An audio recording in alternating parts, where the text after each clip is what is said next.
Solo, Gnar, of course, a very interesting champion, all things considered, for a top laner. He gives you a little bit of everything and reliably gives you very little, sadly. But when he does pop off, when he does find his moments, he is ludicrous. Mid lane, they're going to fight for this. And the ward here, very easy for TS to predict. This will be relevant. Keep our eyes, though, on where the damage is going to go. That's going to be a flash forward. That's going to be a taunt onto 2. Do they win out in the sustained fight, though? Because Santorin is already level 2, and he does so much sustained damage. Still a squishy little Bambi action there, though, so he's going to have to back off. Yandro now running for the life, going through, and that's going to be first blood coming in for FlyQuest. An excellent start. There was an opportunity, it feels like, for Fly to try to break the bot lane matchup rather than trying to weather the storm. As you see, the hook does land. Maybe they can get a little bit more damage down to the sidestep. That is not the binding you were looking for. Turtle and Ignar plays this well. It's actually very hard for TES to do anything. They have to be patient on this one.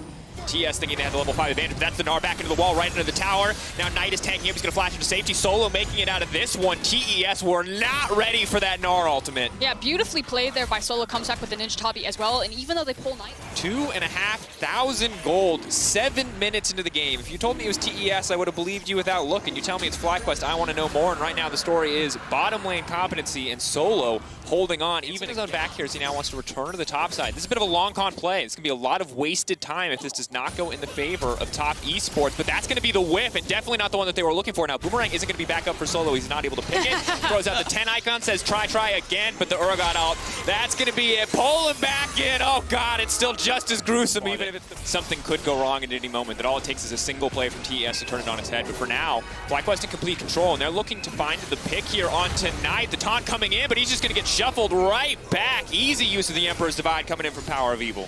Very nicely done and very patient now as here comes 369. 369 walking forward. It's going to be a slow fight. Sandstorm dodging around the side of the pit. If any CC does manage to connect, and it does, he's going to be in trouble. Very squishy still on the Lilia this early in the game. So Karsa's going to grab as the eye goes through, but of course it looks like doesn't want to use the smite quite on that one until he's absolutely forced to. Turtle will break the first tower of the game, 610. Drop down behind the Caitlyn. That makes sense. You want to try to funnel as many plates as possible into her, but here's a potential dive. Santorin going to be in trouble here, though, because once again, he is very, very squishy. And that is going to be Venison for the side of TES. Easy finish out on that one, and Solo might just be another name on tonight's dinner menu as he's going to get poked out as well. Karsa with the blast to the face. Still get a consolation Drake on the back of that one, but it does mean giving up some of the gold advantage that they worked so hard to build up earlier on. Yeah, but now they've got 2 dragons. The next one will be in about 18 minutes. So you're looking at a potential of a 23-minute soul, which is obviously going to feel really nice for FlyQuest because A, they spike really well on 2 items and then continue to spike really well. They have tons of scaling potential for them. So while his flash, but ultimately while Turtle and FlyQuest continue to break open this map and try to accelerate the game. And this is one of the difficulties of Summoner's Spellbook, is that obviously when you have a spell like Ignite and Flash, you have to be willing to burn one to get back to your original spell to teleport. In this case, 369 just has to get up there the old-fashioned way to try to contest that one. So it will be another tower taken out. FlyQuest for now holding on to a 2K gold lead, 2 Drakes as well. All things considered, looking pretty good in this game. Power of Evil scaling quite comfortably. You look at individual CS discrepancies, and they are certainly still favoring the side of FlyQuest. Yeah, and now it's going to be how they problem solve breaking down this mid tower. Now, historically, how you do that is... At landing that arrow. Oh, Jackie Love. Absolute MVP of dodgeball in his elementary school class. No doubt there after that one. What I was about to say is... They're going to do good damage to him, but not going to burst him enough to take him out of the fight. Look at the mid wave. Oh, going over the wall. He's going to get locked up. It looks like they might just have enough damage. Now 369 trying to sidestep, trying to make it out of this one, but they're not able to take him out quite yet. They've burnt literally everything on the Urgot, but it looks like it was the right choice. Now they're going to have to concede a tower here from the side of FlyQuest, but in the meantime, they should be able to take down this 3rd Drake uncontested. A good pick from FlyQuest. Really nicely done from FlyQuest. Again, a lot of patience, especially around Santorin and Ignar. Woo! Santorin securing the dragon right fight. 15-second cooldown until he can get rage again. So they have this window of about 30 seconds, let's say, give or take, where they know that the Gnar ult will not come to bear. The question is, can they fight anyway? They maybe just kicked it off, but that's Knight on the backside looking for the taunt. Wild Turtle now locked out. Who's going to get it in the end? It looks like the Ocean Soul has been secured by Karsa. FlyQuest now running for the hills, but they'll find 2 kills off the back of that. TES may have saved themselves from an Ocean Soul, but it still looks like they're going to lose the fight. The scoop back in. Wild Turtle says, give me another. And that's looking like a triple as it comes through in the end. Drops, and all that extra money goes into FlyQuest's pocket. And now they have to survive the siege of the Ashe, Lilia. Now, but still, FlyQuest should just play the map with this Baron buff, continue to snowball their own gold lead, closing in on 10K now. How much longer before they're If he gets a good one, that's obviously going to feel really nice, but FlyQuest should be sitting on a bunch of gold because of the towers that they've taken. So I don't think they're going to try to force their hand too hard here. If they go wrong, they would give a lot of shutdowns over. Big arrow, Mikhail's fall out. Oh, deep teleport. This flank could be massive. Keep in mind, it's a low health bar for JackeyLove, so they're going to have to play this one out a little bit slowly.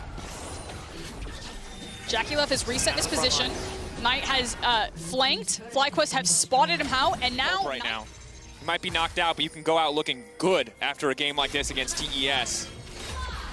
Arrow going to connect on 369. They're going to pull him back to the middle of the team. The follow-up is there, but they can't quite get it done. Carson now leaping into everyone. Wild Turtle going to be isolated, taunted off to the side. That's going to be massive. Maybe, just maybe they can turn it back. But Fly say no, not today. Chasing him down. Solo, bobbing, weaving, moving forward in the fight. His Power of Evil looks for another opportunity to throw a few more autos down. But they've killed Wild Turtle, but not Santorin, and that means Cloud, or Ocean rather. An easy pickup here for Fly. That's going to be Ocean Soul, and while TES is starting to throw a few more punches, Fly still coming out on top. Yeah, it's just the shutdown bonus. I believe it was Knight who got the shutdown as well.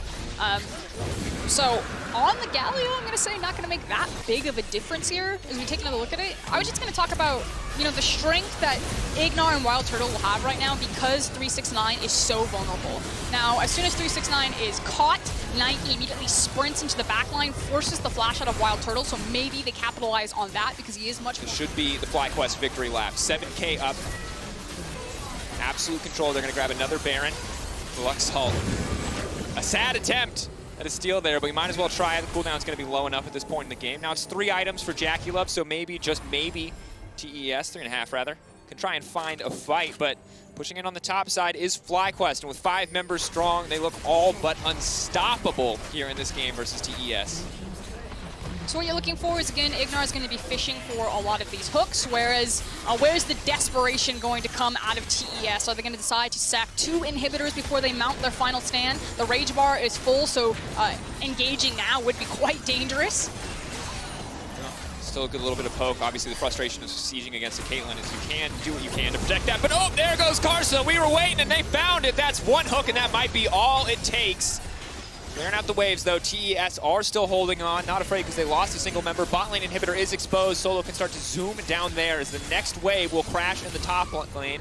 Ignar with a Hex flash over the bush, but it's 369 in the middle of the entire team. He goes golden, and now Knight's in the midst of the backline. Santander pulled in and snared by the trap. It's clean play, but it's not nearly enough because it's Solo on the backside. Solo looking for redemption, and TES getting torn to pieces. FlyQuest, where were you in week 1? You might have showed up, and it certainly looked good. Here it is, FlyQuest taking down TES. What a sight to behold. And what they couldn't do against DR